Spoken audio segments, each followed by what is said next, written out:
Bonjour à tous, j'espère que vous allez bien. Donc on se retrouve dans cette fameuse vidéo où je vais avoir besoin de vous. Donc nous sommes le 1er mai, en tout cas le jour où vous verrez cette vidéo, on sera le 1er mai. Et donc pour ce mois-ci, je vais vous demander de me constituer ma pile à lire de mai. Parce que ces derniers temps, j'ai été très sage, au mois d'avril je n'ai acheté aucun livre. Les derniers livres qui sont entrés dans ma pile à lire, sont arrivés début mars, donc vous voyez ça fait quand même un petit moment. Au mois d'avril j'ai emprunté pas mal de livres à la médiathèque qui me paraissaient très chouettes, donc j'avais très envie de les lire, et ce qui fait que même en alternant un livre de ma palle, un livre de la médiathèque, ma pile à lire ne descend pas très vite, et en plus j'ai de plus en plus de mal à choisir mes lectures. Je sais pas, parce que j'ai tous envie de les lire, mais du coup je ne sais pas lesquelles choisir. Donc là, ce que je vais faire, en plus j'ai une nouvelle bibliothèque que je viens d'installer, où mes livres sont enfin rangés et séparés. Sur l'étagère du haut, on voit les livres que j'ai lus et que je veux conserver.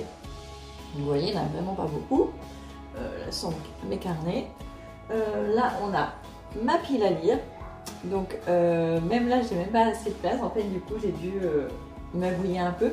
Contrairement à ma bibliothèque en haut où je pouvais mettre 2 rangées de livres, là je ne peux pas, c'est pas assez profond. Elle est moins profonde celle-ci, mais j'ai quand même réussi à faire tout rentrer dans cet étage-là pour ma pile à lire. Et en bas, c'est les livres qui sont déjà lus mais que je ne souhaite pas conserver. Donc voilà, donc après cette pile, cet étage-là, finalement il pourrait déborder un petit peu sur celle du bas si celle du bas se vidait. Alors donc ce que je vais faire, c'est que je vais éviter tout ça, je vais tout étaler par terre pour vous les montrer et après je vous explique. D'abord j'en ai éliminé certains, alors ces deux-là parce qu'ils sont en anglais et que j'ai pas envie de les lire maintenant. Ces deux-là ce sont des tomes 2, donc comme je n'ai pas lu les tomes 1 que je ne les ai pas en plus dans ma palle, je ne peux pas lire maintenant. Ces deux-là ce sont des livres plutôt Noël, donc je les lis pas maintenant non plus. Et ça c'est Dracula et j'aimerais le lire en octobre pour Halloween. Celui-là il est déjà à la moitié, mais c'est pas un roman donc je le mets de côté aussi. Et pareil, ça ce n'est pas un roman non plus. Donc voilà, j'ai déjà éliminé ceux-là, mais il reste tout ça. Je veux bien tout étaler pour qu'on puisse tout voir. Ça va pas être simple.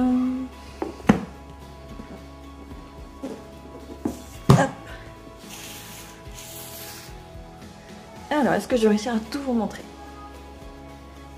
Alors, on commence. Il y a tout ça. Donc tout ça, c'est ma pile à lire étalée par terre. Alors, donc, le but... Alors, je vous reprends dans ce sens-là, ce sera plus facile. Alors déjà, je m'excuse s'il y a un petit peu de bruit en arrière-plan parce que je suis dans un couloir.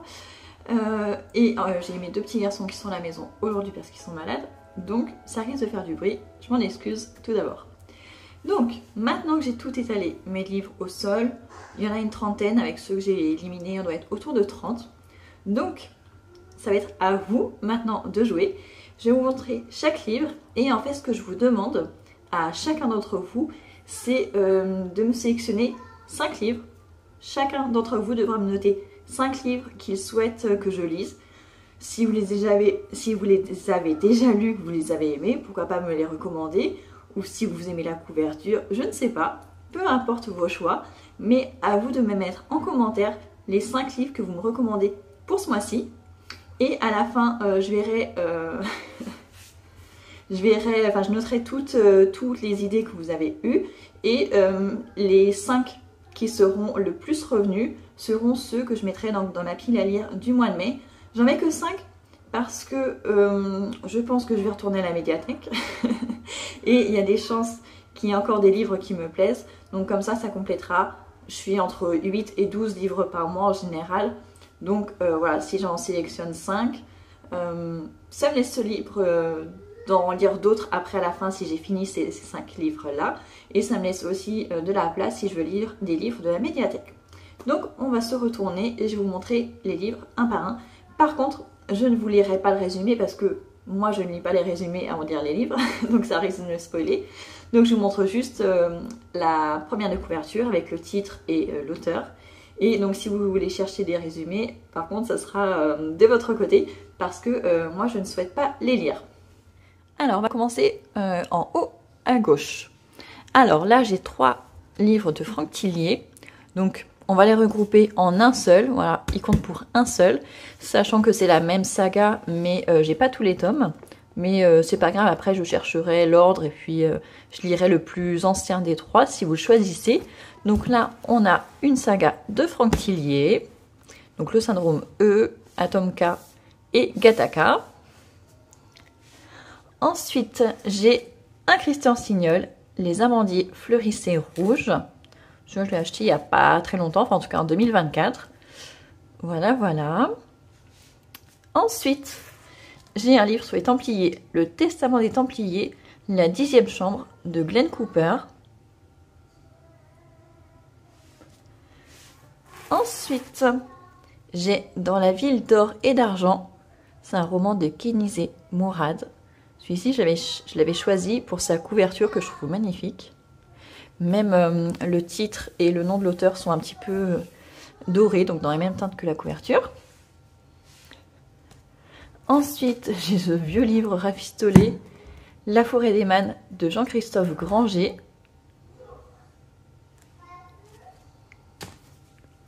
Ensuite, j'ai un livre d'un auteur québécois, Michel Langlois, Il était une fois à Québec. Donc ça, c'est plutôt hiver, mais ça ne me dérange pas. Ensuite, j'ai Américaz, un roman de Ludovic Manchette et Christian Niemek. J'ai lu 1963, Alabama 1963 ce mois-ci. Donc ça, c'est leur 2e roman. Ensuite, j'ai celui-ci, Le secret de la manufacture de chaussettes inusables, Danny Barrows. Ça, c'est un énorme roman. En tout cas, il me paraît très gros comme ça. Je ne sais pas combien il fait de pages. Hop, on continue. Ensuite, j'ai La Maison des Promesses d'Hélène Pollard. Chez City. On passe à la 2e ligne. Ensuite, j'ai Stephen King, Sac d'os. Là, pareil, c'est un gros. Ensuite, en tout petit livre, j'ai Vol de nuit de Saint-Exupéry. Il est vraiment tout petit. Ensuite, j'ai Un fils en or de Shilpi Sobaya Gouda, ou Gaouda, je ne sais pas comment on le prononce. Ensuite, j'ai J'avais 12 ans de Nathalie Schweighofer, donc ça c'est un témoignage. Ensuite, Non coupable, un thriller de John Grisham. Pareil, celui-ci, il n'est pas tout récent. Ensuite, j'ai Jeanna. Alors ça, c'est le volume 2 de la saga des White Oak. J'ai fini le tome 1, enfin le volume 1 ce mois-ci. Ensuite, j'ai Métropolis de Philippe Kerr. Je l'avais essayé de le lire il y a quelques mois. J'avais pas du tout accroché, je l'avais abandonné. Je ne sais pas s'il y a encore le marque-page. Ah ouais, il est toujours là le marque-page. Donc Métropolis. Ensuite, j'ai L'Enclave de Nicolas Druard. Ensuite, j'ai Une insolente curiosité de Lynn Messina. Ça, je crois que c'est plutôt un cozy mystery ou quelque chose comme ça. Ensuite, j'ai Les Roses de la nuit d'Arnaldur Indridason. Donc ça, c'est un polar islandais. J'ai déjà lu 2 livres de cet auteur. Ensuite, j'ai Le Rocher de Tanios d'Amin Maalouf. Ça, c'est pas un très gros livre non plus.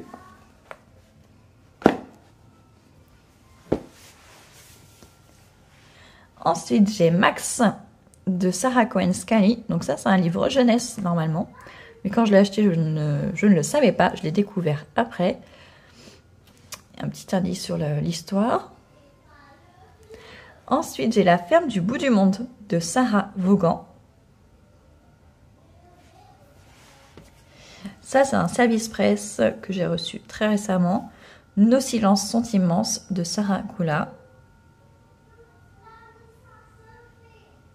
Ça, il faut que je lise de toute façon d'ici fin juin. Ensuite, j'ai un livre qui n'est pas un roman, qui est dans la collection Sciences ouvertes des éditions Seuil.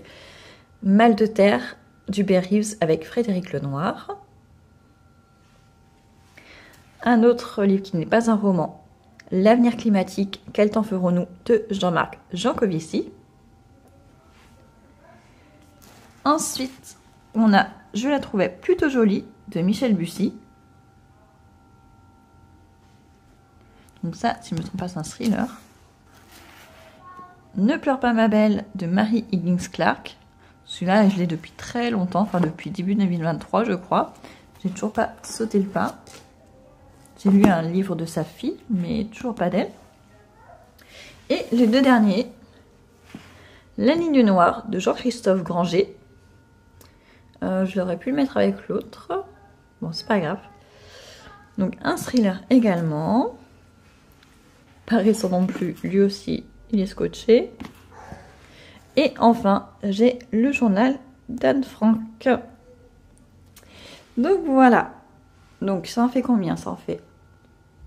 Donc ça fait un total de 30 livres. Donc parmi ces 30 livres, ou ces 29 livres, voilà, je vous laisse faire votre choix, me noter ce que vous me proposez de lire sur ce mois de mai. Et du coup, ça sera ma pile à lire du mois de mai. Donc je vous laisse quelques jours pour décider. Et d'ici la fin de la semaine, du coup, je ferai les comptes. Et je vous mettrai en commentaire ou sur Instagram, je ne sais pas encore, du coup la liste. Ou peut-être que je vous ferai une vidéo. Je verrai. Mais en tout cas, maintenant, c'est à vous d'aller dans les commentaires, me noter les 5 livres que vous me recommandez pour ce mois de mai. Je remercie par avance toutes celles et ceux qui vont se prêter au jeu, parce que je sais qu'il y en a qui ne vont pas le faire. Donc je remercie vraiment de tout mon cœur celles et ceux qui ont participé. Et on se retrouve dans quelques jours pour voir le résultat de votre choix. À très bientôt!